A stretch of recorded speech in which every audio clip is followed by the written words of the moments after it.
Even though lockdown is preventing us from going to our classrooms in real life, it does not mean this has to affect our learning. Below you will find a list of online classroom alternatives that can be used in order to try and recreate the classroom setting from the comfort of your own home. The first one we want to talk about is one called Microsoft Teams. It is free, easy to use, and good for team-based project management, but is known for having technical issues and limited storage. Zoom is also free and widely used and is designed for usage with large groups with minimal issues, but it does restrict some features behind paywalls and sacrifices audio and visual quality to allow for large group usage. If you are doing work that involves a large group all talking at once, this may be a good option for you, but if you have a smaller group of between 5 and 10 people per se, this may be more than you need. Office 365 has advanced security and is easily accessible from any device, but it does cost money, and it can cut you off from important files if payment is not given on time.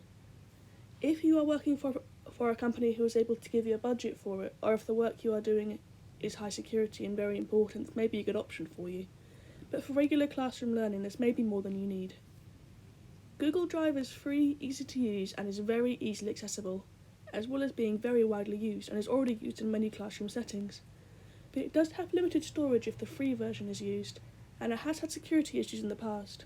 For simple file sharing, this may be a good option, but if the work you are doing requires more security or better features, this may not be what you need. Google Classroom is easy to use and free, and it is built to replicate a physical classroom as close as possible, but it does have some connection issues. If the work you are doing requires a long period of good connection with minimal issues, this may not work for you.